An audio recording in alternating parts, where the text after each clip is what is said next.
On this channel, I will tell you so much about love, sex, dating, and the differences between man and woman, and not to forget my past as a professional dominatrix. That today I really need to introduce myself so that you know who I am.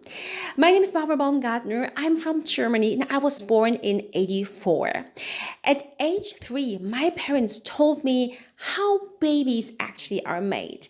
And I remember that I was so surprised that we're actually not from the mom, but from the dad. So I remember in kindergarten that I told my friends about that. And I said, hey, did you know that actually the dad makes us? And then we just come into the mom like an oven, like a bun in the oven. So the dad is making the dough and then the mom is baking it. So I was so surprised and I needed to tell others. But I realized nobody actually was interested. Then at age 8, I started reading a German magazine called Bravo. Bravo was about stars, celebrities, music, and sexuality, education, like love, sex, the first period, the first sex, and so on.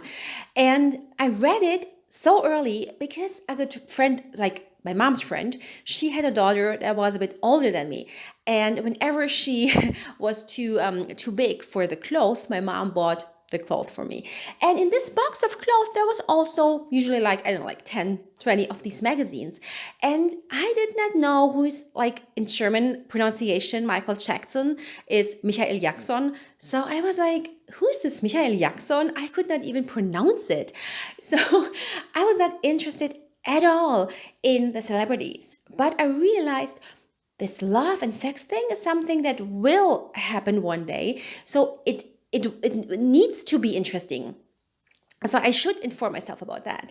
So from age 8 to 18, because first I was more about interested in the sex things and then in the celebrity things. So from 8 to 18, I was reading this magazine, and there they educated young people in a very sweet way. And when I was 18, I had internet. So all the internet porn, those forums where people meet and write crap to each other, that's actually usually not true, or where they give each other wrong advice, did not exist back then. So I was educated sexually in a very sweet way in a magazine, and I could always talk to my parents, of course. They were always very open. They still are. I was there yesterday, and I don't remember what it was, but they said something, and I said, please, guys. Yeah, if you talk to me like this, I have to pretend not to be like this when I go out and talk to others. So please be a bit more. They were talking, oh yeah, my mom told me about the day that I was made and yeah, how it happened. I was like, like at first I was interested, but then it was too much information. So I read this magazine from 8 to 18. So and then, when I was 18, I was in a school. I became a foreign language correspondent for English and French, and I got a book for Christmas, and it was about the differences, the hormones, the genetics between women and men. And I was so interested, and I could not stop reading it. And I said, okay, I want to be a psychologist. I want to learn all about that. Unfortunately, then I studied psychology, and it was not about that at all. It was boring AF. Then I became, I studied psychology, and at age 21, I started working as a stripper at a table dance bar. And this table dance bar was really not too shady. It was more like a club. It wasn't, we had this club area back then where there were many clubs, many discos and bars, and also table dance bar. So it was not the shady weird dudes. It was more the people who went to the clubs and then they said, hey, we can also go to the table dance club. But there it was, for me, I was a bit afraid because they sold cocaine backstage. And so even the people working there, they sold it to the dancers. And I was really naive and afraid. I was like, ugh, okay. So after 6 months, I quit and I started working in for an agency, just maybe, I don't know, like twice, 3 times a month. But I did it for 6 years. And this agency, they contacted me when they needed somebody for a birthday or a bachelor's party. So oh my God, can you do the math? 6 years and 3 times a month. So it was many times that I went to these parties, and usually the birthday parties were mixed with family. Sometimes I remember once there was even a priest. That was a bit weird. He saw my naked butt, but um, usually it was guys. Yeah, bachelor parties usually were just guys. And then I remember that those guys that were getting married, they asked me, "Hey, what do I have to pay to, you know?" And I was really disgusted. And I was like, "Hey, you're going to marry, so you cannot ask me for sex."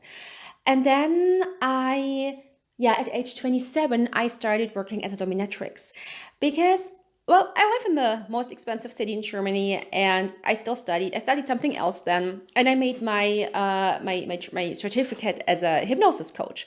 So I needed a job that was easy to make because I had to learn so much. I had to cram so much into my head. So I worked as a dominatrix. Dominatrix means I was not touchable, but I was dominant. But back then, I was not really dominant myself. I just pretended it. I was just acting. And then I became dominant myself. But due to other reasons, not because of the job. So yeah, I was a dominatrix for 9 years. And then the pandemic started. And I had to stop because it was just not legal anymore, and also was afraid. So I stopped, and I started combining the two things that I had done: psychology, hypnosis, and fulfilling man's dreams. And I started offering sex counseling and erotic hypnosis. And erotic hypnosis means that, like a dream, so just imagine you can wish a dream at night. You can say, "Hey, dear subconscious mind, I wish to dream about this and this." And this is what you can do in a trance. You see, you feel, you hear, you smell, you taste what you want to experience. And yeah, that's what I offer. And then it became really interesting because when you ask a man, "What would you like to do?" So, like, imagine you can do anything, okay? Anything. What would it be? And then, oh my God, you guys, then you start learning. And I swear to God, not the best sex therapist knows what I know because, oh yeah, what I forgot to mention, by the way, I dated extremely much myself. I was dopamine. How do you say dopamine? The happiness hormone. I was dopamine. No, it sounds so wrong. Dopamine. Do you write it with E at the end or not? Let's say dopamine, okay? So I was dopamine addicted. So it meant that I needed to wake up looking at my phone with this feeling of, "Oh, he wrote." I needed this, yeah, I needed this feeling of, "Oh, he wrote." So I was dating all the time. I needed this rush. I needed these hormones in my body. So there were many men who treated me very badly, but I was like, "Yeah, I want to date. I need to date." And then whenever I had a heartache, I said to myself, "Okay, I don't want to cry.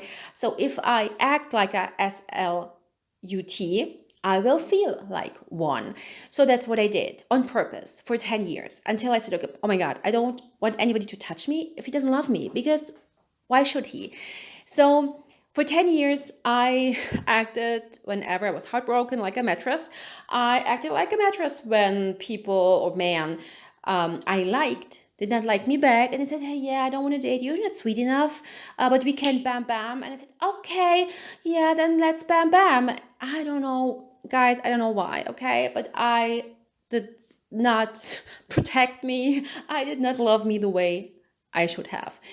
So I dated much. And of course, I tried to date, but when it didn't work out, then there was something else I did. And out of self, out of out of non-existing self-respect. I don't know if this was right, but hey, I'm German. I can make mistakes, and they're cute, right? So yeah, I have this experience not only from university, because to be honest, psychology studies, it's cool to say I studied psychology, but they didn't teach me anything. So I studied it. I read so many books. I dated extremely many men. I tried to date, even though sometimes it didn't work out, or mostly it did. I was a dominatrix, a stripper. I do love and sex counseling where I talk and I offer erotic hypnosis and also, of course, normal hypnosis. So people tell me 24/7 every day about their wishes, their problems, and their fantasies. And this is why I know so much. Because the thing is, It's like a self-fulfilling prophecy. If I meet somebody, okay, I say, hey, my name is Barbara, and what do you do? Who are you? And I say, well, yeah, I'm a love and sex counselor or coach. Usually I say Beraterin, which is something like counselor. Then people are like, oh my God, I have a problem. And then they tell me about it. So I'm not kidding. Sometimes people tell me about their problems before they tell me their name because I open them up. I tell them, hey, this is my job. And then they start talking. I remember a month ago, I've been to Oktoberfest and I met, so most of my boyfriend's friends, I do know them, but there was this one guy, I didn't know him. And we talked about our jobs. And it was so funny because we were talking about cuckolding at Oktoberfest in a very cool, serious way. Not like he also was taken, so not in a flirty way, but just I talked about my job. He talked about his job. That was, in my opinion, also very, very interesting. He did something that I liked a lot. By the way, I have my bra open because if I have it closed, then I look like a sausage. In German we say Presswurst when it's tight here and then fat here. So I don't know if you see it because sometimes men look at my bra and give me comments about my bra and my body. So I'm just mentioning it because I feel it's weird. So yeah, this is my job, and the more I work, the more I hear and the more people tell me. So with every day, I learn more and more. Also, of course, about how men treat women in a business context. So if you are a paid woman, you are usually not a real person for them. So as a dominatrix, for example, they blocked my time so often. They booked a session and then they didn't cancel. And I was like, hey, can you confirm that we meet in 2 hours? And then I was blocked. And they did not even cancel. They just blocked my number. So this happened a lot.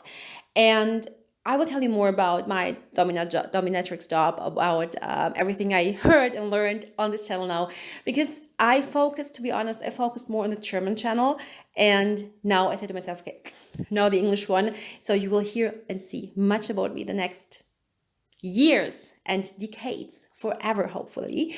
But yeah, I wanted to introduce myself. And if you need a session to talk about whatever's on your heart, if you need an erotic hypnosis or a normal hypnosis, or a guided tour in Germany, in Munich, because I'm a tour guide here as well and a German teacher, then contact me. I will be there for you. Guys, I'm looking forward to getting to know you. Contact me if I can do anything for you. And subscribe to my channel and give me a thumbs up. And take care. Bye.